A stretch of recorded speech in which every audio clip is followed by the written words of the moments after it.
नमस्कार, आपके साथ हूं मैं राजीव शर्मा और हाजिर हूं देश का सवाल लेकर। प्रदूषण की मार से दिल्ली हाँफ रही है। हालात ऐसे बनते जा रहे हैं कि दिल्ली की हवा में दम घुटने लगा है। दीपावली के बाद कई इलाकों में AQI 350 के पार पहुंच गया है, जिससे लोगों का सांस लेना दूभर हो गया है। आंखों में जलन है, सांसों में घुटन है, लेकिन सवाल है कि देश की राजधानी की इस हालत के लिए जिम्मेदार कौन? किसने दिल्ली को गैस चेंबर में तब्दील कर दिया? आखिर कब तक दिल्ली NCR के लोग प्रदूषण की मार झेलेंगे? ये सवाल दिल्ली नहीं, पूरा देश पूछ रहा है और इन सवालों को लेकर सियासत भी खूब हो रही है।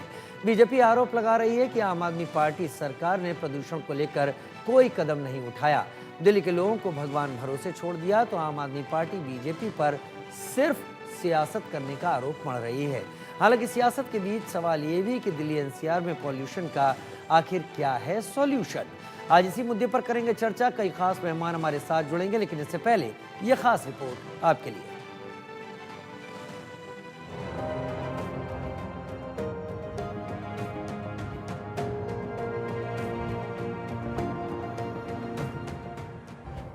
स्मॉग की चादर में लिपटी दिल्ली की ये तस्वीर आज सुबह की है, जहां प्रदूषण के बैरियर से राजधानी हांफने लगी। दिवाली के बाद प्रदूषण के स्तर में काफी बढ़ोतरी देखी गई। जमकर हुई आतिशबाजी की वजह से राजधानी में दिवाली के बाद दूसरे दिन भी आसमान धुआं धुआं नजर आया। इंडिया गेट हो चाहे RK पुरम या फिर आनंद विहार, हर जगह दिवाली के बाद दिल्ली में प्रदूषण का स्तर खतरनाक स्तर पर पहुंच गया है। प्रदूषण अपनी चरम पे है। एयर क्वालिटी इंडेक्स जो AQI होता है, जिससे हम प्रदूषण को नापते हैं, प्रदूषण के कण जो कि पार्टिकुलेट मैटर 2.5 और पार्टिकुलेट मैटर 10 इनको नापते हैं, वो 350 के पार है। कहने का अर्थ ये है कि एक स्वस्थ शरीर को भी सांस लेने में दिक्कत हो सकती है। और उनका क्या, जो पहले से सांस के रोगी हैं, बीमार हैं, ये जहरीली हवा लेने को लोग मजबूर हैं। दिल्ली में ये जहरीली हवा से लोगों पर सीधा असर पड़ रहा है। जहरीली हवा से दिल्ली करहाने लगी। हालात ऐसे बनते जा रहे हैं कि दिल्ली की हवा में दम घुटने लगा। लोगों को सांस लेने में भी दिक्कतों का सामना करना पड़ रहा है। और इन सबके बीच दिल्ली में बढ़ते प्रदूषण को लेकर एक सर्वे हुआ, जिसमें चौंकाने वाले आंकड़े सामने आए। 31% लोगों ने कहा कि उनके परिवार के मेंबर्स को सिर दर्द की दिक्कत है। 23% परिवारों में किसी एक मेंबर को फोकस करने में कठिनाई है। 15% लोगों ने कहा कि परिवार में किसी मेंबर्स को सोने में दिक्कत है। 31% लोगों ने कहा कि उनके परिवार के मेंबर को सिर दर्द की दिक्कत है। आप अभी तो युवा ही हैं, आपको प्रदूषण महसूस हो रहा है? हाँ, महसूस तो होता है। ये धुआं से जो होता है, ये होता है, सांस लेने में दिक्कत होती है बस। कोई घर में बड़ा बुजुर्ग होगा, उनको तो बहुत ज़्यादा प्रॉब्लम होगी, क्योंकि ये धुआं से सांस लेने में, बाहर निकलने में हैं, इस वजह से घर में ही रहती हैं। क्या लगता है आपको, पटाखों का कोई असर होता है? हाँ, पटाखों का तो बहुत असर होता है। उसका असर कैसे नहीं होगा? उससे जो है मतलब धुआं जो निकलता है, वो भी मतलब जो है एक तरह से जो है हम लोगों का शरीर को जो है नुकसान ही करता है ना। दिल्ली परेशान है, लोग जहरीली हवा में सांस लेने को मजबूर हैं। हालांकि ये पहली दफा नहीं है जब राजधानी दिल्ली प्रदूषण का मार झेल रही हो। हर साल दिवाली और दिवाली के बाद दिल्ली के यही हालात होते हैं। प्रदूषण पर सियासत भी खूब होती है, लेकिन पॉल्यूशन का सॉल्यूशन नहीं मिलता। Bureau report, India news.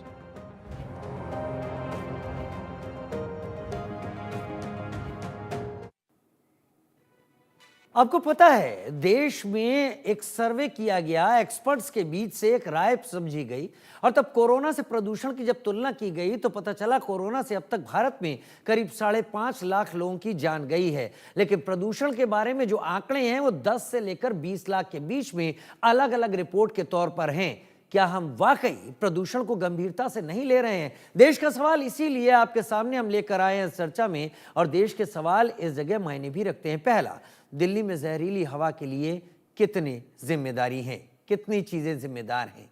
Delhi NCR को गैस चेंबर आखिर किसने बना दिया? क्या इसके पीछे जिम्मेदार रहा? क्या प्रदूषण पर एक्शन प्लान फेल हो गया है? वहीं आखिर कब सुधरेंगे दिल्ली और NCR के हालात? प्रदूषण को लेकर सियासत कब तक, ये वो सवाल हैं जो जाहिर सी बात है सबके दिमाग में हैं, सबको पता है ये सवाल और सभी इससे जूझ रहे हैं, लेकिन इनका जवाब मिलता नहीं दिखाई पड़ता। लेकिन इन सवालों के बीच दिल्ली में वायु प्रदूषण को लेकर सियासत किस तरीके से हो रही है, ये भी देख लीजिए। हमारी तरफ से लगातार चाहे डस्ट पोल्यूशन हो, चाहे गाड़ियों का पोल्यूशन हो, चाहे बायोमास बर्निंग हो, इन तीनों को टारगेट करके लगातार जो है टीमें काम कर रही हैं ग्राउंड पे। और जो डस्ट पोल्यूशन है उसको और कैसे कंट्रोल किया जाए, इसके लिए कल से हमने पूरे दिल्ली के अंदर 200 मोबाइल एंटी स्मॉग गन को सड़क पे उतारा है। आप दिल्ली में 10 साल से आपकी सरकार दिल्ली में है। प्रदूषण की ये समस्या आज कोई पहली बार नहीं है। 10 साल से दिल्ली प्रदूषण का दंश झेल रही है, लेकिन पिछले 10 सालों में आपने या आम आदमी पार्टी की सरकार ने ऐसे वो कौन से कदम उठाए जिससे प्रदूषण को रोका जा सके? क्या केवल पटाखों से ही प्रदूषण होता है? क्या जो सड़कें टूटी हुई हैं उनमें गड्ढे हैं, गड्ढों के कारण से जो धूल उड़ते हैं, क्या उससे प्रदूषण नहीं होता? क्या पंजाब में पराली जलती है उससे प्रदूषण नहीं होता? क्या दिल्ली में और बहुत सारे फैक्टर है उससे प्रदूषण नहीं होता? केजरीवाल जी ने कभी भी प्रदूषण के कारणों को जानने की चेष्टा नहीं की है।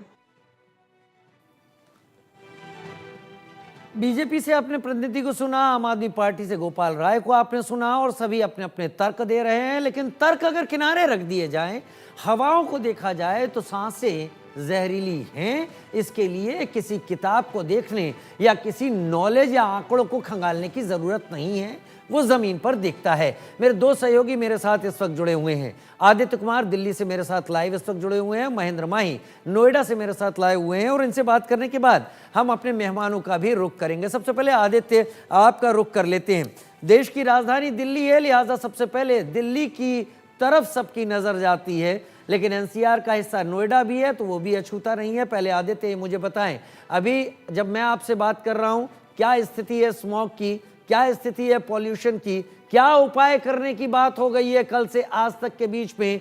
परेशान सब हैं, परेशान खुद को दिखा भी रहे हैं, लेकिन क्या जमीन पर कुछ उतरता दिख रहा है? जी मैं आपको बताऊं जिस तरीके से दिल्ली की स्थिति है, दिल्ली के पहले अलग अलग इलाकों में जो एयर क्वालिटी इंडेक्स है उसके बारे में बताता हूं। आनंद विहार जो शुरुआत से ही, जब से एयर क्वालिटी इंडेक्स को लेकर के चर्चा शुरू हुई, तब से एयर क्वालिटी इंडेक्स वहां पे 400 के करीब बना और अभी भी स्थिति जस्टिस बनी हुई है। सेंट्रल दिल्ली की बात करें तो 350 के आसपास में air quality index central Delhi में। अगर हम लाजपत नगर की बात करें तो 320, 335, 340 के आसपास में एयर क्वालिटी इंडेक्स वहां पर है। अगर हम पंजाबीबाग की बात करें तो वहां 350 के पार एयर क्वालिटी इंडेक्स है। अगर हम पीतमपुरा की बात करें, द्वारका की बात करें, वहां पर भी लगभग 400 के आसपास में एयर क्वालिटी इंडेक्स है। और एयर क्वालिटी इंडेक्स खराब होने के बाद जो वादे किए गए हैं, अब उससे मैं बताता हूं। जिस तरीके से कहा गया, गोपाल राय ने भी कहा है कि 200 यूनिट जो गाड़ियां हैं, जो स्प्रिंकलर्स हैं, वो निकलेंगी। उसके बाद टीमें गठित की गई हैं जो अलग अलग इलाकों में जो भी तत्व ऐसे हैं जो एयर क्वालिटी इंडेक्स खराब करने में अपनी भागीदारी देते हैं, उसको रोकने की कोशिश की जा रही है। लेकिन परिणाम उसका दिखाई नहीं दे रहा है, क्योंकि धरातल पर जिस तरीके से हम देख रहे हैं, जो आंकड़े पॉल्यूशन कंट्रोल बोर्ड की तरफ से आ रहे हैं, उससे साफ है कि वो आंकड़े नाकाफी है। उससे कोई खास फर्क पड़ता दिखाई नहीं दे रहा है, क्योंकि जिस तरीके से हमेशा से ये बात दोस्ती रही है कि एयर क्वालिटी इंडेक्स या आबो हवा दिल्ली अंचल के खराब हो रहे हैं, वो सिर्फ क्या इन्हीं 2-3-4 महीने की बात है।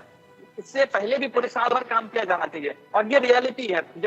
जब भी इस तरीके की स्थिति होती है, क्योंकि दिल्ली की जिस तरीके से भौगोलिक स्थिति है उस तरीके से अगर देखेंगे तो जब हवा आती है पंजाब की तरफ से, जो बर्निंग की बात आती है, स्टेबल बर्निंग की बात आती है, तो वो जो है दिल्ली में आकर के ठहर जाती है। उसको लेकर के कोई ठीक है, जो वर्षा की बात होती है। जी ठीक है, मैं महेंद्र माही का रुख कर लेता हूं, ज्यादा दूर नहीं है आपसे जहां आप मौजूद हैं। महेंद्र, आप नोएडा में हैं।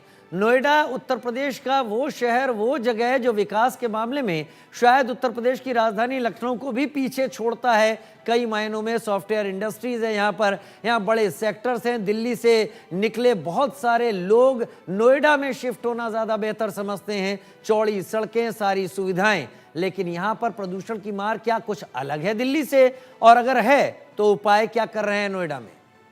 बिल्कुल, देखिए पहले मैं बता दूं, नोएडा और ग्रेटर नोएडा में जो एक्यूआई है वो कितना दर्ज किया गया, क्योंकि सुबह से ही लगातार नोएडा की बात करें तो यहाँ जो एक्यूआई है 260 दर्ज किया गया है, और ग्रेटर नोएडा की बात करें तो 270 से लेकर 300 जो एक्यूआई है वो दर्ज किया गया। इसके साथ साथ जो हवा की गति है उसमें काफी रफ्तार देखी गई, जिसके कारण जो पॉल्यूशन है वो यहाँ नहीं ठहर सका। वहीं दूसरी तरफ जो सरकार, दिल्ली सरकार अब तक पंजाब को सौतेला भाई बताती थी, मगर अब वो उनके अपने हो गए क्योंकि वहाँ उनकी खुद की सरकार हो गई। अब तक हम देखते थे किस तरीके से जो दिल्ली सरकार है हरियाणा, पंजाब और उत्तर प्रदेश को ये कहती थी कि वहाँ के किसान जब पराली जलाते हैं जिसके कारण नोएडा और दिल्ली एनसीआर की जो पॉल्यूशन लेवल बढ़ जाता है, मगर अब एकाएक जो पंजाब है इनके अपने हो गए। अब पंजाब में कोई पराली नहीं जलाई जा रही, पंजाब की तरफ से कोई पॉल्यूशन नहीं आ रहा, सारा पॉल्यूशन अब केवल हरियाणा और उत्तर प्रदेश से आ रहा है। और बार बार ये आम आदमी पार्टी के तमाम जो मंत्री है, जो मुख्यमंत्री है, वो साफ तौर पे आरोप लगा रही है कि जो पॉल्यूशन है वो केवल उत्तर प्रदेश और हरियाणा की वजह से है और इनका खुद का कोई पॉल्यूशन नहीं है। मगर सबसे ज्यादा अगर कोई पॉल्यूशन अगर आपको दिखाई देगा तो दिल्ली में जो ट्रांसपोर्टेशन है या दिल्ली में जो रूरल इलाके, चाहे हम रोहिणी की बात करें, जहांगीरपुर की बात करें, रिठाला की बात करें, तमाम इलाकों की बात करें, यहाँ जो बड़ी बड़ी गाड़ियां चलती हैं, बड़ी बड़ी जो कंपनियां, फैक्ट्रियों से निकलने वाले धुएं होते हैं, उसका पॉल्यूशन सबसे ज्यादा देखा जाता है। क्योंकि देखिए दिवाली, परसों दिवाली थी और जमकर आतिशबाजी, और आज भी आतिशबाजी हुई। तो मगर जो सबसे बड़ा प्लस पॉइंट है जो दिल्ली एनसीआर के लोगों पे सबसे बड़ी कुदरती मेहरबानी है वो है हवा का चलना। अगर यही हवा नहीं चलती अपनी गति में तो कहीं ना कहीं ये पूरा दिल्ली एनसीआर का जो एरिया है ये गैस के चैम्बर में तब्दील हो जाता और जो एक्यूआई हो 700 के पार पहुंच जाता।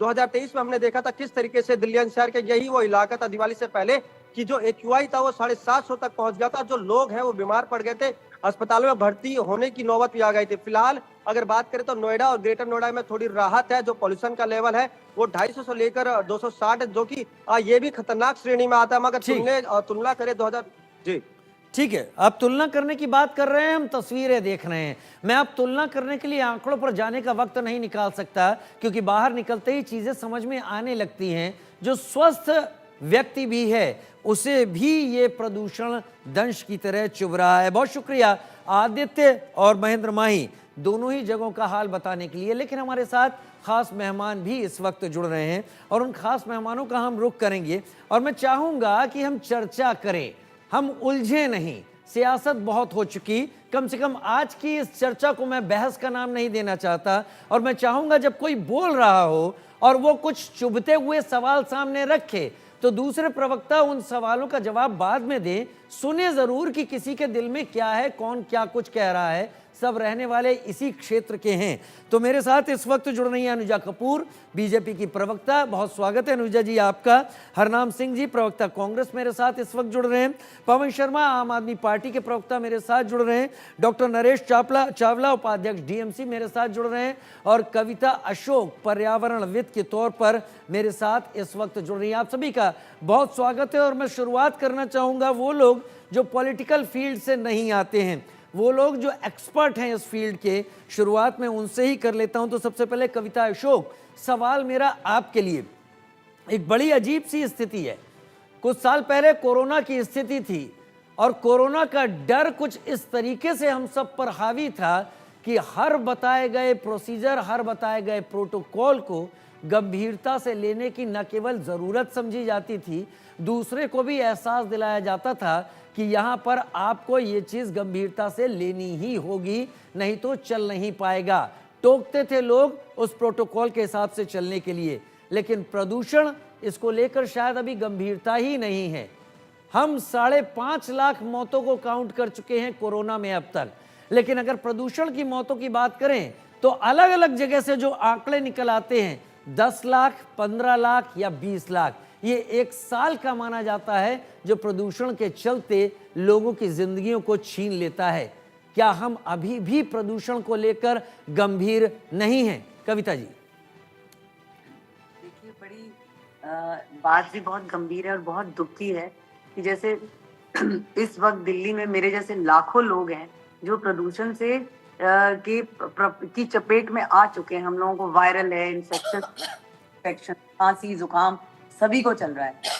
तो एक हफ्ते से लगभग दिवाली से पहले से जब हवा ज्यादा प्रदूषित ऑलरेडी होने लगी थी तब शुरू हो गया था और अभी तक चल रहा है। मुझे ऐसा लगता है कि जितनी गंभीरता से कोविड को लिया गया था ना, देखिए पॉलिटिकली भी, अथॉरिटी भी इतनी अवेयर थी, इतना कैंपेन था, इतना हर नेता उसमें इन्वॉल्व था, ग्राउंड लेवल के लोग उसमें एक्टिव थे। उतना प्रदूषण को लोगों ने समझा ही नहीं है। उसका जो असर है वो पता नहीं हम क्यों नहीं देख रहे, जबकि हम सब की सेहत पे इसका जो नेगेटिव इफेक्ट है वो ऑलरेडी आ चुका है। आप ये देखिए, नॉट ओनली छोटा मोटा वायरल कोल्ड कफ, जो प्रेग्नेंट वुमेन है उनके फीटस पे भी असर आ रहा है। ऐसी जबरदस्त बीमारियां उन बच्चों में आगे होने वाली हैं। आप समझिए जिन जो इस गंदगी की हवा में जी रही हैं, ये आप वाकई डरा रही हैं, ये आप वाकई डरा रही हैं कि वो जो अभी इस दुनिया में नहीं आया है, वो जब आएगा तो किन बीमारियों को अपने साथ कैरी करता हुआ आगे आएगा, ये बहुत बड़ा डर है। जी, एक तो ये बात हो गई।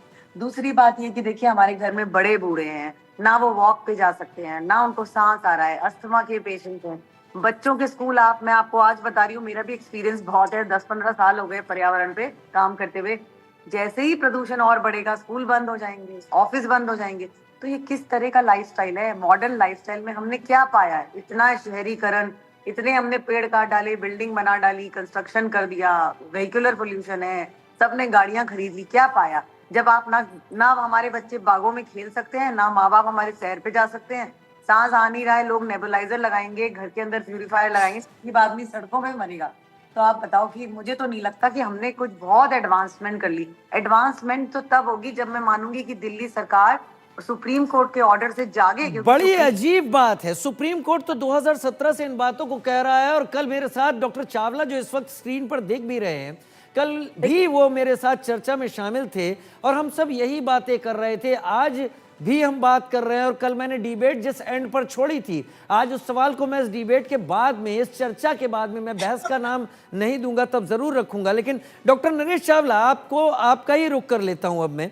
सुप्रीम कोर्ट ने 2017 में कहा, हमारे सामने ग्रीन पटाखों की बात की गई, हमने हर तरीके का प्रचार किया, हमने हर तरीके का राजनीतिक पार्टियों की तरफ से प्रचार देखा, सुना, समझा, लेकिन कहीं पर हमने ये प्रचार नहीं देखा कि ग्रीन पटाखे होते क्या हैं, आखिर ग्रीन पटाखों का इस्तेमाल कैसा। कोई नेता अगर जेल से बाहर आ जाता है तो पटाखे, 31 दिसंबर आएगा तो पटाखे, कोई चुनाव जीत गए तो पटाखे, या कोई और आयोजन है, कोई रैली निकाल ली तो पटाखे। लेकिन इन सांसों के ऊपर लगातार प्रतिबंध। 0 से 50, मेरे दर्शक समझें, मैं जो जानकारी दे रहा हूं, ये जो AQI एयर क्वालिटी इंडेक्स के आंकड़े हैं, अगर 0 से 50 के बीच में रहते हैं तो इन्हें कहा जाता है अच्छा। जब 51 से 100 में रहते हैं तो कहा जाता है संतोषजनक। 101 से 200 तो होता है मध्यम, चल सकता है। लेकिन 201 से 300 खराब, 301 से 400 बहुत खराब, और 401 से 500 गंभीर। डॉक्टर नरेश चावला, मुझे नहीं लगता पिछले 15-20 दिन में, अभी तो दिवाली के कारण हम पटाखों पर चर्चा कर रहे हैं, 20 दिन पहले ये स्थिति नहीं थी डॉक्टर, तब भी हम 500 का AQI देख रहे थे। हम लोग क्या असल वजह को इग्नोर कर रहे हैं? सर के पीछे नजर कहीं और? देखिए, मामला इतना मुश्किल नहीं है। सच्ची बात तो यह है कि खाली पटाखों को दोष देना शायद थोड़ा गलत होगा। सच्चाई तो यह है, उससे पहले भी खराबियां शुरू हो चुकी थी। पटाखे तो सिर्फ 1 या 2 रातों के होते हैं और वो और खराब कर देते हैं। सच्ची फैक्टर्स इतने ज्यादा हैं, वो कंट्रोल कुछ हो ही नहीं रहा है। Starting from simple vehicular traffic, क्या हमको नहीं मालूम कि दिल्ली NCR जो हमारा पब्लिक ट्रांसपोर्ट कमजोर है, उसकी वजह से हम अक्सर देखते हैं कि दिल्ली वाले गाड़ियां खरीदते भी ज्यादा हैं, पार्किंग की प्रॉब्लम अलग है, वो गाड़ियां चलाते भी ज्यादा है। नंबर 1। नंबर 2, घर घर में छोटी इंडस्ट्री खुली हुई है, इंडस्ट्रियल पॉल्यूशन भी दिल्ली में अच्छा खासा है। नंबर 3 जो मैं ज्यादा दोष दूंगा वो है जो बिल्डिंग कंस्ट्रक्शन का। दिल्ली NCR में इस टाइम कंस्ट्रक्शन बूम आया हुआ है, हर कोठी टूट रही है, नया 3-3, 4-4 फ्लोर बन रहे हैं, उसकी वजह से मकान को कवर नहीं करना। ये कंस्ट्रक्शन बिजनेस लंदन में भी होता है, न्यूयॉर्क में भी होता है और सिंगापुर में भी होता है। बट दे आर बिल्डिंग, बाकायदा बाइलाज हैं, नॉर्म्स हैं, अगर उनको फॉलो नहीं करते तो मोटी पेनल्टीज लगाई जाते हैं। आप जाइए सिंगापुर में तो कंस्ट्रक्शन आज भी चल रही है, लेकिन मजाल है कोई धूल मिट्टी निकले। और थर्ड होता है जो हमारी जो डस्ट है जो जमीन में होती है, उसका जो प्रॉपर छिड़काव नहीं होता या मैकेनिकल उनका स्वीपिंग नहीं होती, वो चीजें कायदे से सारा साल प्लान्ड होती हैं। आपको याद होगा, मैं आपके दर्शकों को मैंने पहले कभी ये बात नहीं बोली है, ऑस्ट्रेलिया में हर साल न्यू ईयर ईव पे इतना ज्यादा आतिशबाजी होती है जो कि हमारे मुकाबले में कई गुना ज्यादा होती है, लेकिन वहां कोई नहीं बिगड़ता क्योंकि उनका एक ही फैक्टर है, एक ही रात के लिए है, वो हाथों हाथ साफ हो जाता है। यहाँ तो कोई फैक्टर सुधरने को राजी ही नहीं है। पराली का factor is a big factor, no doubt, from the neighbouring states. Doctor साहब, मेडिकल एक्सपेंसेस क्या बढ़ने वाले हैं अब सबके? मैं भी बताने वाला हूँ। कहने का मतलब जो आम लोगों की जो जनरल जिंदगी है वो तो खराब होगी होगी, छोटे बच्चे खराब होंगे, बड़े बूढ़े जो एस्थमेटिक हैं, सीओपीडी के पेशेंट्स हैं, कार्डियक पेशेंट्स हैं, दूसरे पेशेंट्स हैं, सब खराब होंगे। हमारा हॉस्पिटलाइजेशन बढ़ने वाला है, हमारी नंबर ऑफ डेथ्स बढ़ने वाली हैं। उसके ऊपर आम आदमी जो एक यंग एबल बॉडीड है उसकी क्वालिटी ऑफ लाइफ बिगड़ने वाली है। गंदी खांसी हजारों लाखों लोगों को शुरू होने वाली है। प्रदूषण, जब आदमी या बच्चा इस दुनिया में कदम भरता है तो सबसे पहले उसको सांस चाहिए। अगर मुझे सांस ही ठीक नहीं मिल रही तो मेरा क्या होगा? रिसर्चेस पहले भी होती रही हैं, अभी भी होती रहेंगी। कहने का मतलब इसके लिए कोई बहुत बड़ा हमें स्टडी नहीं चाहिए। इट इज बट ऑब्वियस, मेरी एफिशिएंसी से, मेरे सांस से, मेरे डाइजेशन से, मेरे नर्वस सिस्टम से। अभी चर्चा हमारी और आगे चलेगी। मैं आपसे ये भी जानने की कोशिश करूंगा कि आप क्योंकि डॉक्टर हैं, डीएमसी के उपाध्यक्ष हैं, क्या कर सकता है इंसान? क्या सब कुछ अपने हाथ में लेना होगा कि बचाना है खुद को तो लगा दो जोर, कहीं और से किसी मदद की कोई दरकार नहीं? अनुजा मेरे साथ इस वक्त जुड़ी हुई है बीजेपी प्रवक्ता के तौर पर। अनुजा, मेरा आपसे पहला सवाल बहुत साधारण सा सवाल मैं आपके सामने रखूंगा क्योंकि आप केंद्र सरकार की पार्टी का प्रतिनिधित्व कर रही हैं। क्या अगले साल, अनुजा, मैं ये तस्वीरें फिर एक बार देखूंगा? क्या आपको लगता है कि मैं अगले साल एक बार फिर से चर्चा करूंगा? मैं इस चर्चा में आने से पहले ये सोच रहा था कि अगर मैं अपनी इस चर्चा में पिछले 2 सालों के अगर शॉर्ट्स चलवा दूं तो कोई शायद ये मानने को तैयार नहीं होगा कि ये 2 साल पहले के हैं, लोग यही मानेंगे ये आज के हैं। क्या अगले साल हम उम्मीद कर सकते हैं अनुजा बदलाव की? क्या करना होगा Anuja?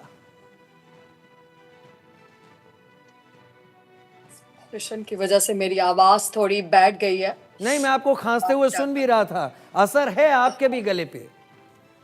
Actually I am bronchitis, तो मेरे लिए ये बहुत डेडली है एंड मतलब यू कैन वेरी वेल सी।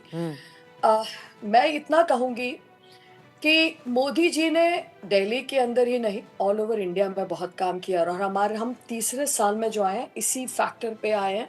हमारा मेन एम्फेसिस ही मैनिफेस्टो में पॉल्यूशन के ऊपर है। नितिन गडकरी जी ऑलरेडी इस पर काम कर रहे हैं। अनुजा जी, इससे पहले आप अपना जवाब पूरा करें, मेरे सवाल का जवाब दें। क्या आप कंफर्टेबल फील कर रही हैं? आपको तकलीफ है, मैं समझ पा रहा हूं। क्या कंफर्टेबल हैं आप जवाब देने में? अपनी पार्टी के काम बताने के लिए I am always comfortable. Please go ahead. Yes, so मैं आपको ये बताना चाहती हूँ कि किस तरीके से मोदी जी की गवर्नमेंट ने दिल्ली के लिए काम किया। दिल्ली के अंदर हम लोगों ने कितनी बसेस दी जिसके ऊपर आम आदमी पार्टी ने अपना नाम रख दिया। अरविंद केजरीवाल, क्योंकि वो हमेशा से यही करते आए, उन्होंने हमेशा से मोदी की स्कीम्स के ऊपर अपना नाम लगाया। आज आप एमसीडी से देखें तो जब हम एमसीडी में काम कर रहे थे तब हम लोगों ने कितने वाटर रिसोर्सेज को ठीक किया। हमने जिसको हम कहते थे पुनर्जन्म, हमने वो किया, झीलें बनाई, कितने हम लोगों ने ब्लॉक्स बनाए जहां पर बच्चे बैठकर बात कर सकते हैं, ग्रीन एरियाज, प्लांटेशन तो आप पूछिए मत, लाखों के अंदर हम लोगों ने प्लांट्स लगाए।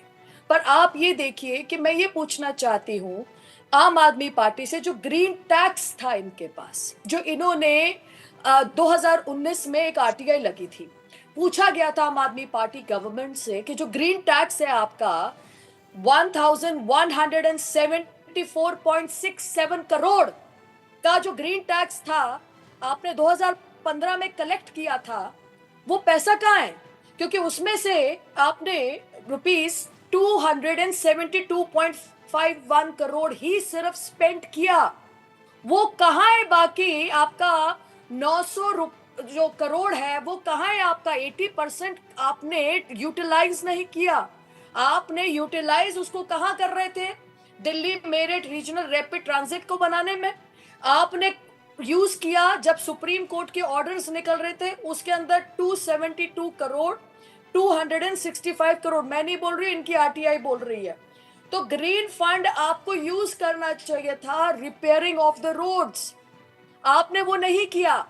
जब इससे पहले दिल्ली देखते थे आप और मैं फिर बैठे थे, क्योंकि तब बाढ़ आ रही थी तो दिल्ली कहती है कि हरियाणा से पानी छोड़ दिया। जब यहाँ पर पॉल्यूशन से बात होती है तो कह देते हरियाणा का AQI लेवल क्या है आज की डेट में? 156। मैं आप लोगों को एक बताना चाहती हूँ मेरे भाई कि AQI अगर यूक्रेन की बात कर ले, जहां पर इस वक्त लड़ाई चल रही है, उसका है 38 और 59 AQI, 38 या 30 और 59 के बीच में। इजराइल में 77 और उसको भी वो बहुत हाईली पॉल्यूटेड कह रहे हैं, और यमन में 89। आप बताइए कि यहाँ पर ये दिल्ली में इतनी बड़ी बड़ी बातें करने वाले, क्योंकि इनसे पूछिए ग्रीन फंड कहाँ है इनका, किस में यूज किया, इलेक्शन में कहाँ यूज कर रहे हैं, पैसा फिर खा गए। आपने यहाँ पर जो पानी हार्वेस्ट करने के लिए था वो कहाँ है?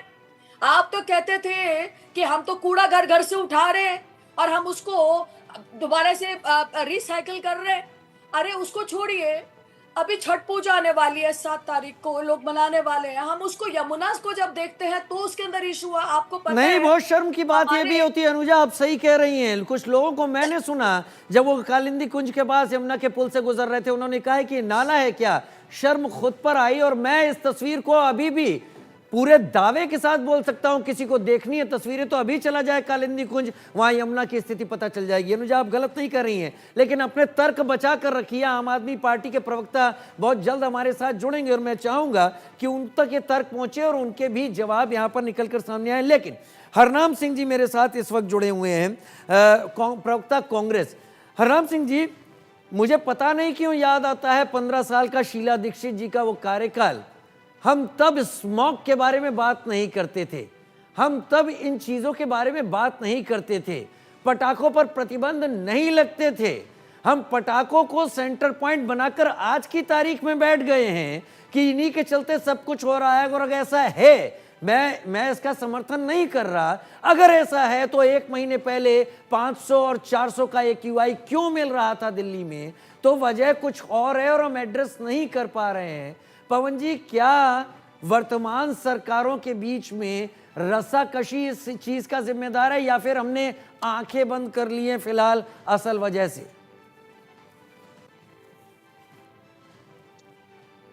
जी, अगर आज पूरे देश की बात करेंगे, टॉप 10 मोस्ट पॉल्यूटेड शहरों की बात करेंगे, तो 10 में से 9 वो शहर हैं जहां भारतीय जनता पार्टी की सरकार है।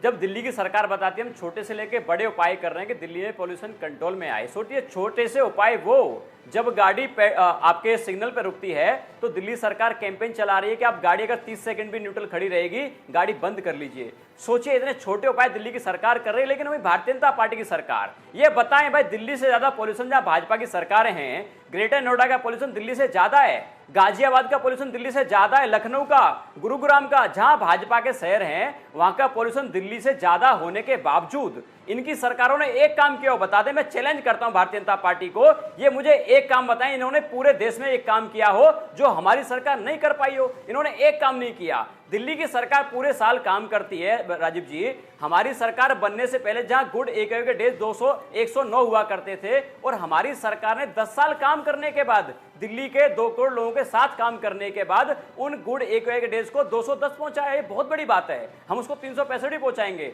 लेकिन भारतीय जनता पार्टी के लोगों को ये बताए कि पॉल्यूशन किसी राज्य की बाउंड्री नहीं देखता, पॉल्यूशन को जहां रास्ता मिलता चला जाता है। जहां हमारी सरकार पंजाब में बनती है, पराली की समस्या पर 77% कंट्रोल करते हैं, और हरियाणा की सरकार ने, भाजपा की सरकार ने 50% पराली की समस्याएं बढ़ा दी। भाई यूपी की सरकार भाजपा की है, 70% पराली की समस्याएं बढ़ जाती हैं। तो भाजपा के पास कोई एक काम नहीं है जो भाजपा ने किया हो पॉल्यूशन पर। अगर कोई सरकार काम कर रही है तो अरविंद केजरीवाल की सरकार, दिल्ली और पंजाब की सरकार काम कर रही है। पवन भाई, काम क्यों बता दें मुझे? पवन भाई ठीक है, पवन भाई आपके तर्क मैंने आपको काटा नहीं और काटूंगा भी नहीं, क्योंकि मैं इसको बहस का नाम ही नहीं दे रहा आज, मैं इसे चर्चा का नाम दे रहा हूं। मैं अपना सवाल रखूंगा, आप चर्चा में अपना जवाब दे सकते हैं। मैंने गोपाल राय जी को सुना था, उन्होंने कहा था, गोपाल राय जी और मुख्यमंत्री आतिशी ने भी इस बात का जिक्र किया है कि उत्तर प्रदेश से आने वाली जो बसें हैं डीजल की, वो बहुत ज़्यादा प्रदूषण बढ़ा रही हैं।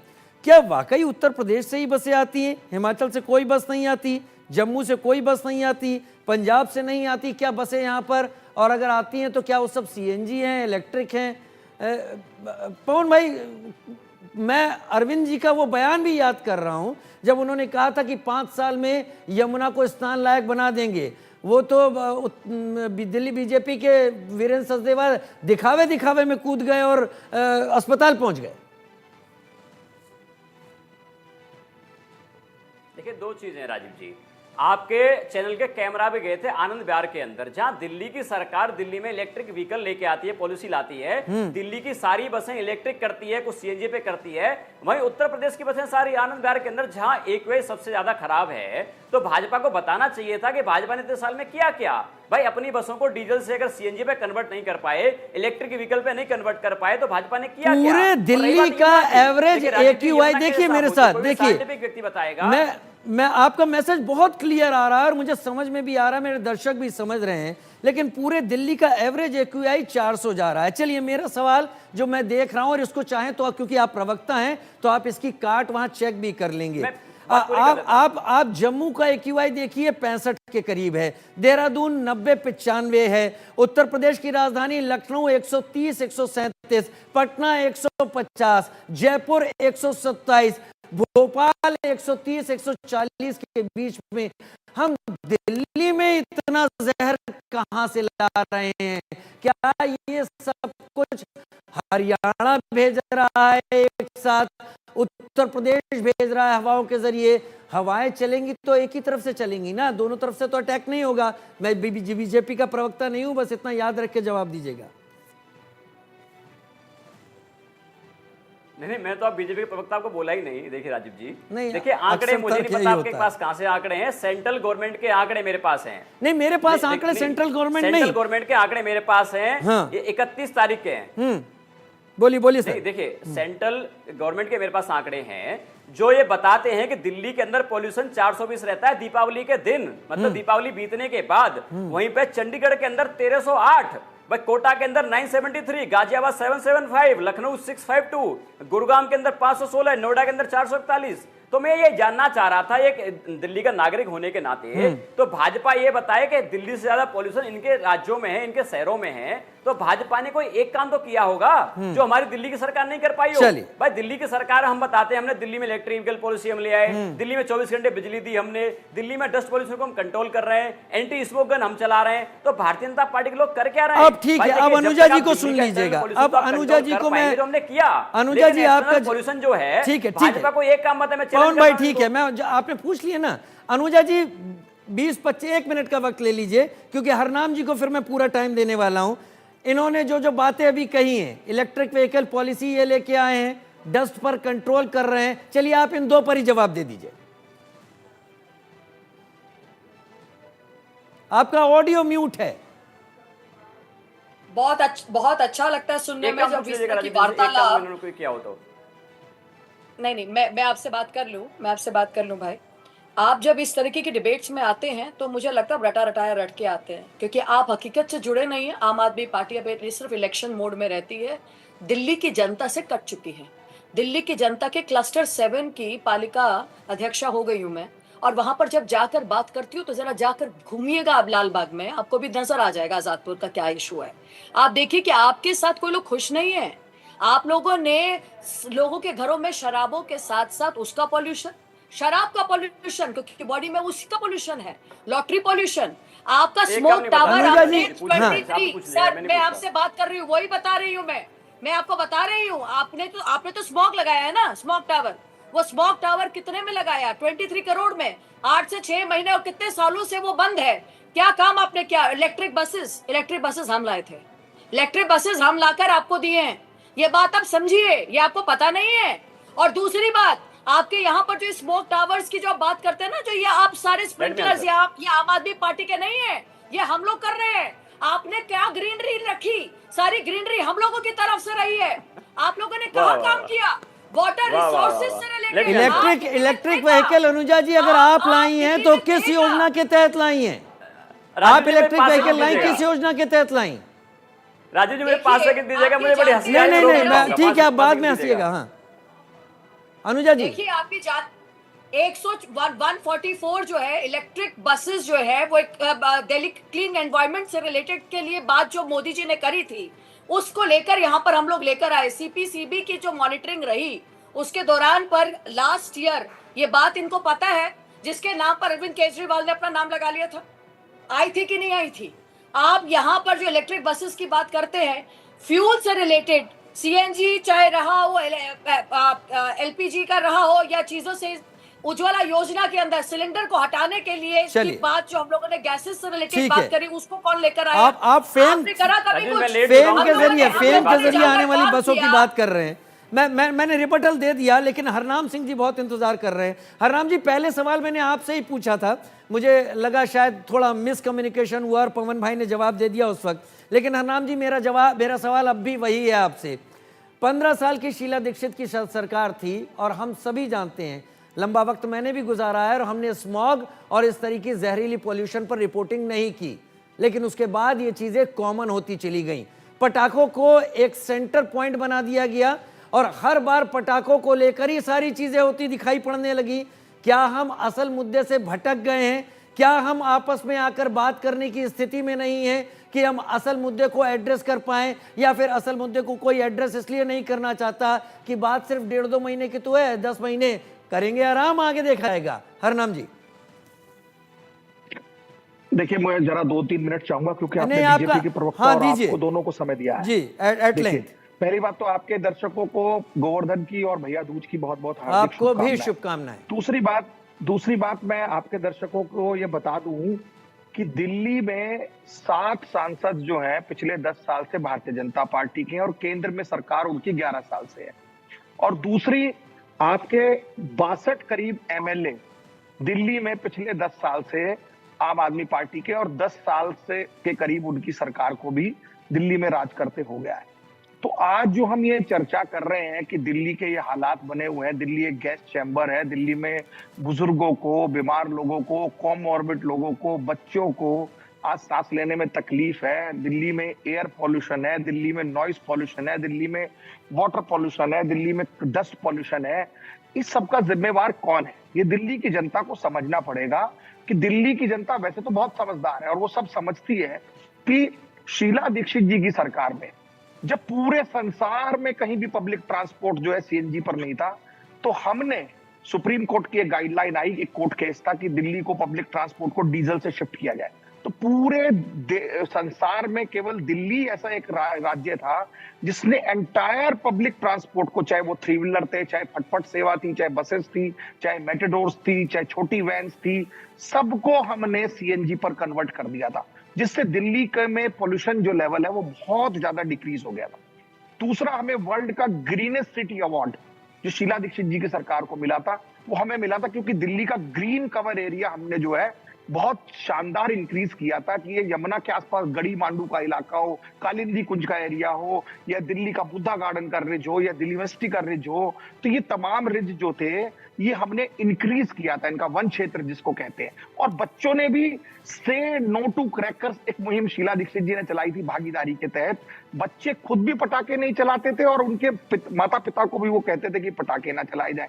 चौथा, जो पब्लिक ट्रांसपोर्ट को हमने इंक्रीज किया था। दिल्ली में आज दिल्ली की आबादी के अनुसार दिल्ली में बसेस 10,000 से ज्यादा होनी चाहिए, लेकिन हमने कॉमनवेल्थ में जो बसेस प्रोक्योर की थी, ये लो फ्लोर बसेस जो लाल कलर की हैं, ऑरेंज कलर की हैं या ग्रीन कलर की हैं, ये सारी बसेस की मियाद केवल 7 साल की थी। कॉमनवेल्थ विलेज 2010 में हुआ था, 2017 तक ये बसें खत्म हो गई, लेकिन आज आप देखेंगे जगह जगह ये बसेस ब्रेक डाउन हो जाती है। क्यों? क्योंकि इनकी मियाद खत्म है और आप इनको बार बार चलाए जा रहे हो। बसेस की संख्या दिल्ली में बहुत कम है, क्योंकि आपने कहा कि आज बहस नहीं करनी है। मैं कांग्रेस एक जिम्मेवार पार्टी है, हम विपक्ष में है, लेकिन हमने भी 15 साल दिल्ली को चलाया और दिल्ली को गवर्न किया, दिल्ली को एक सुशासन दिया है। तो मैं दोनों पार्टी के लीडर्स को कह रहा हूं, विशेष रूप से आम आदमी पार्टी को, कि आपकी जब 10,000 से ज्यादा बस की संख्या है तो दिल्ली में आज 3,000 बसेस भी नहीं है। तो दिल्ली का अगर पब्लिक ट्रांसपोर्ट इंक्रीज करना चाहिए तो उसको कौन करेगा? दिल्ली में 3 फेसेस की मेट्रो जो है वो शीला दीक्षित जी के टाइम तक आ गई थी। आज दिल्ली में अगर उसके अनुसार चलते तो 6 फेसेस की मेट्रो चल जानी चाहिए, जिसका दिल्ली में हमारे समय में लगभग 300 किलोमीटर हमने दिल्ली में मेट्रो चला दी थी, और उस वक्त हमारी सरकार सेंटर में नहीं थी। श्रद्धेय अटल बिहारी वाजपेयी जी प्रधानमंत्री थे और अडवाणी साहब गृह मंत्री थे और शीला दीक्षित जी कांग्रेस की मुख्यमंत्री थी। हमने कभी एलजी से लड़ाई नहीं की, कभी प्रधानमंत्री से लड़ाई नहीं की, कभी गृह मंत्री से लड़ाई नहीं की, और दिल्ली को 300 किलोमीटर मेट्रो एक ज्वाइंट वेंचर में दी गई। हमारा कार्यक्रम था कि मोनोरेल लाई जाए, जिससे कि दिल्ली के तंग इलाकों में मोनोरेल भी जा सके। दिल्ली में और पब्लिक ट्रांसपोर्ट को इंक्रीज किया जाए। चौथा, दिल्ली के आज रोडों की जो हालत है, जिससे डस्ट पार्टिकल्स दिल्ली में पॉल्यूशन बढ़ा रहा है। हमने दिल्ली में पहला ऐसा शहर था, एशिया का ऐसा पहला शहर था जिसमें 100 से ज्यादा फ्लाईओवर हमने पुल बनाए थे, और उस पुल बनाने से दिल्ली में पोल्यूशन भी कम हुआ था, ट्रैफिक को भी बहुत रफ्तार मिली थी और लोग आराम से सुगम ट्रैफिक को कर रहे थे। लेकिन इस सरकार ने 1 या 2 फ्लाईओवर मैं छोड़ दूं जो वो भी हमारे समय के हैं, फ्लाईओवर्स पे काम ही नहीं किया है। तो मेरा कहने का मकसद ये है कि दिल्ली में ना तो एयर पॉल्यूशन पे काम हुआ है, ना नॉइज पॉल्यूशन पे काम हुआ है, ना ट्रांसपोर्ट पर काम हुआ है, ना डस्ट पार्टिकल्स को कम करने पर काम हुआ है, ना ग्रीन कवर एरिया बनाने में काम हुआ है।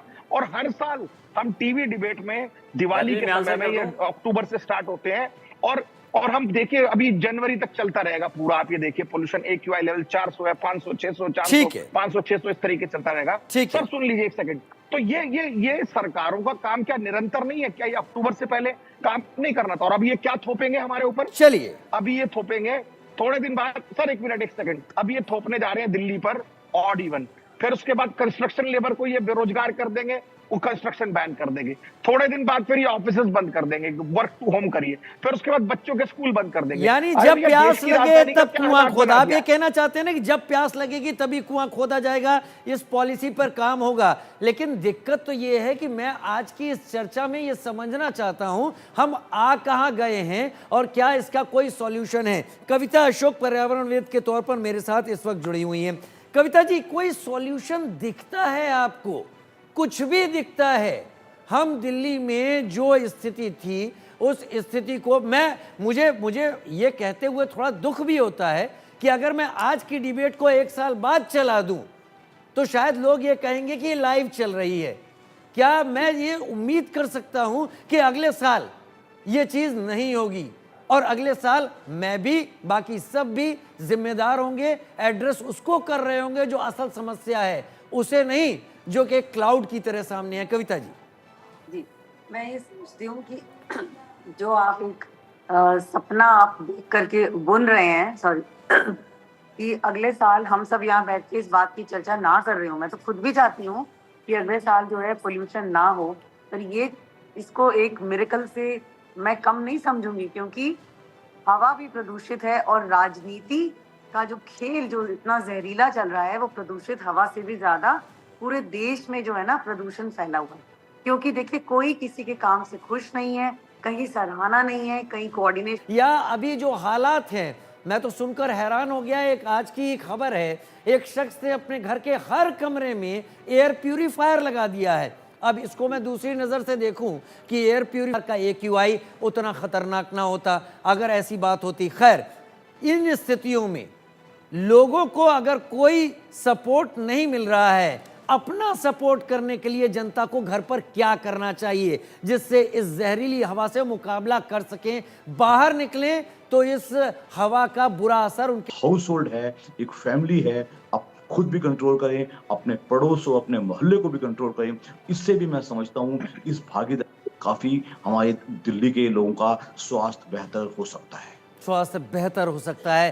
थोड़ा बहुत पानी की बर्बादी ना करें, घर के आसपास थोड़ा बहुत पानी का छिड़काव करें, हल्के स्प्रिंकल की तरह करें, जिससे जाते एक बात और कहूंगा कि नो डाउट वायु पोल्यूशन को ये बता रहे हैं कि दाग तुम्हारे ज्यादा गंदे हैं, मेरे दाग कम गंदे हैं। आप मुझे 20 सेकंड में रोक दे रहे हैं। अब भाजपा को पूरा मैंने आपको कोई 20 सेकंड में नहीं रोका है। आप बोलिए, चलिए आप बोलिए, चलिए प्लीज बोलिए, प्लीज बोलिए, बोलिए, बोलते रहिए, बोलिए, मैं आपको सुन रहा हूं। सिंपल सा देखिए, मैं किसी बहस करने नहीं आया, ना बहस जीतने आया हूं, मुझे डिबेट नहीं जीतनी। मुझे दिल्ली के लोगों के और आपके चैनल के जो दर्शक हैं उनके सवालों के जवाब खोजने हैं। जब पूरे देश की बात आती है 10 में से 9 शहर भारतीय जनता पार्टी के हैं, क्योंकि पॉल्यूशन कोई बाउंड्री नहीं देखता।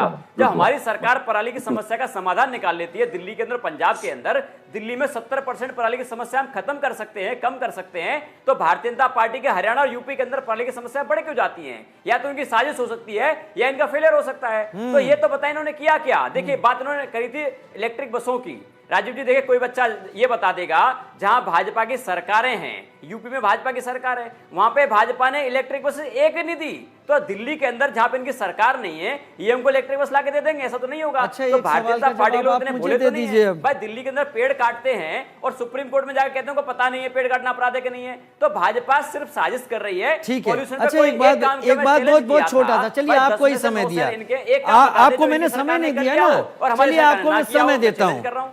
चलिए मैं आपको समय देता हूं, आपको समय नहीं दिया। आपने कहा बीजेपी साजिश कर रही है, पूरा केंद्रीय नेतृत्व तो बीजेपी का यहां पर है, बीजेपी के एक बड़े समर्थक, बड़ा एक जनमानस बीजेपी। सुनिए, तो क्या वो खुद को मारने के लिए अपने ही राज्यों से हवा यहां की जहरीली करेगा, या दिल्ली को मारने के लिए जो विश्व में दिल्ली की इमेज रखते हैं?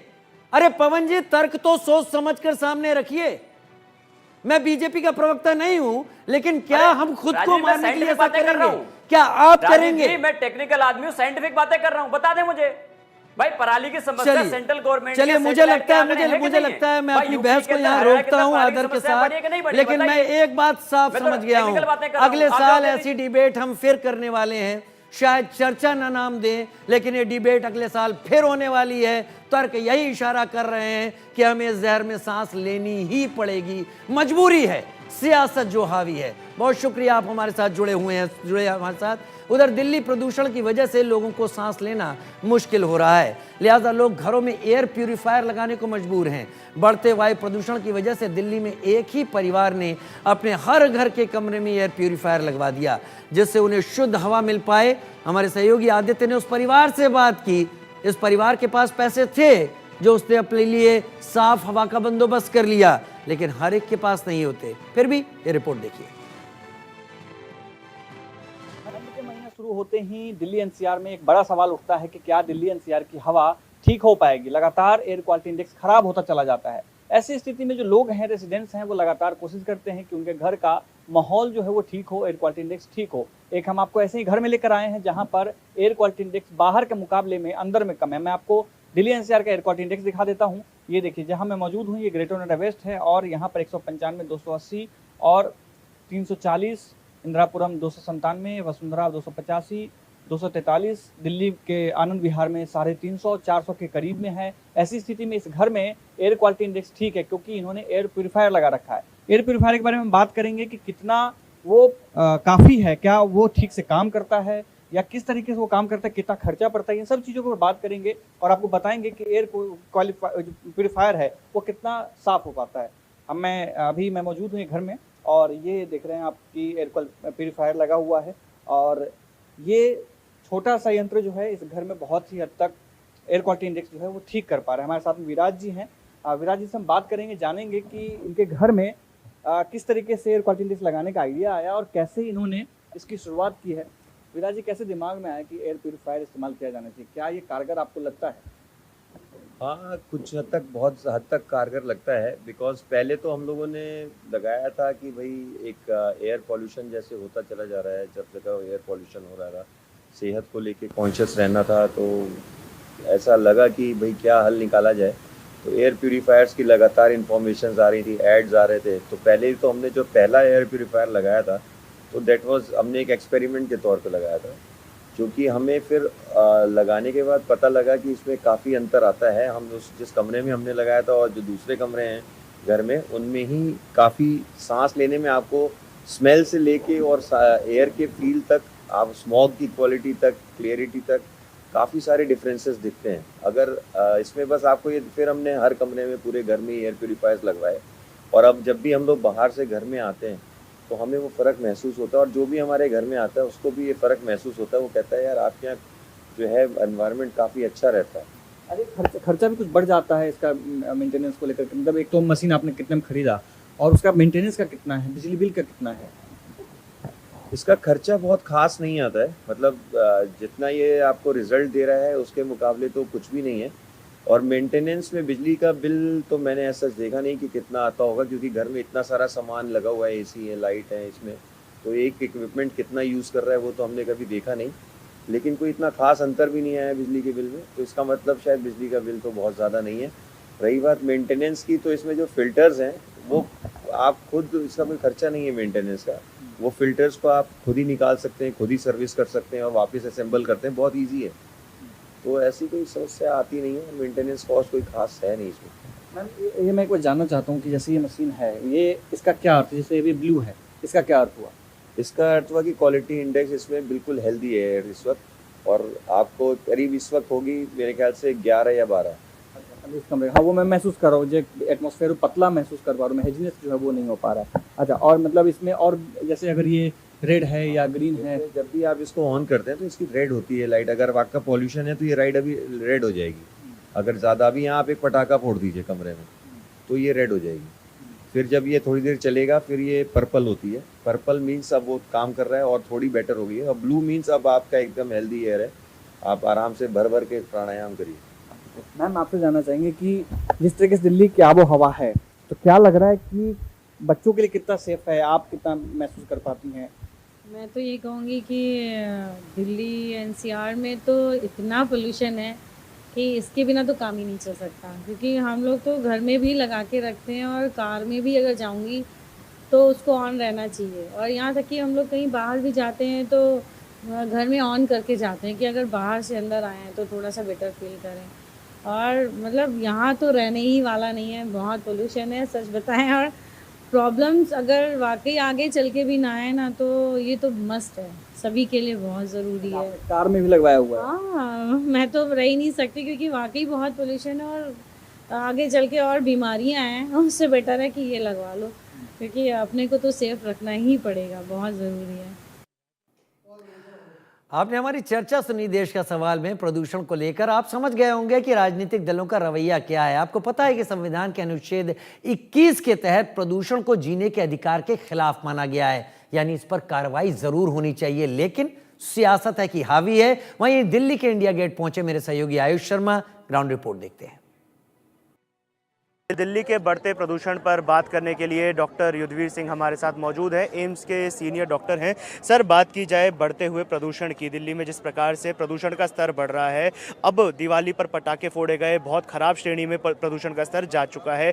क्या कुछ चीज़ें हैं, सबसे पहले ये जानना ज़रूरी है, जो लोगों को करनी चाहिए इस प्रदूषण से निपटने के लिए? देखिए, प्रदूषण से निपटने के लिए जैसे हम घर से काम करने के लिए निकलते हैं सुबह सुबह, तो हमें ये देखना पड़ेगा कि जैसे हम एक्टिविटीज़ को लिमिट कर सकते हैं। सुबह जैसे घूमना हुआ उसको कम कर सकते हैं, फिर काम करने तो जाना ही है, तो उसमें हम प्रिकॉशन ले सकते हैं कि जैसे N95 और N90 जो मास्क आते हैं पोल्यूशन वाले मास्क, तो वो यूज कर सकते हैं, या चेहरों को ढक सकते हैं, कवर कर सकते हैं, या पूरे बॉडी को कवर कर सकते हैं। कि पोल्यूशन, देखिए डस्ट पोल्यूशन है वो सब बॉडी पे भी लगता है, तो इस तरह से प्रिकॉशन ले सकते हैं। जिस एरिया में AQI इंडेक्स ज़्यादा है उस एरिया में अवॉइड करें, तो इस तरह से हम एक्टिविटी को भी कम करके पोल्यूशन को थोड़ा हम कम कर सकते हैं।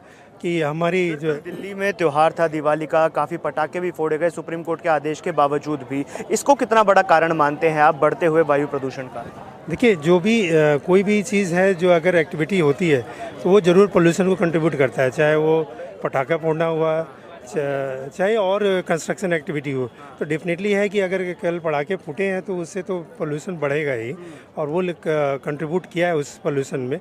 तो ये चीज़ें हैं, इस चीज़ को हम कंट्रोल रेगुलेट कर सकते हैं और कम कर सकते हैं, ताकि ग्रीन क्रैकर जैसे इस तरह के यूज करें, तो इससे हम पोल्यूशन की एक्टिविटी को कंट्रोल कर सकते हैं। पब्लिक के भी कुछ लोग मौजूद हैं। सर, पटाखों को कितना बड़ा कारण मानते हैं जो प्रदूषण बढ़ रहा है, इसको लेकर पटाखों का रोल है इस प्रदूषण में?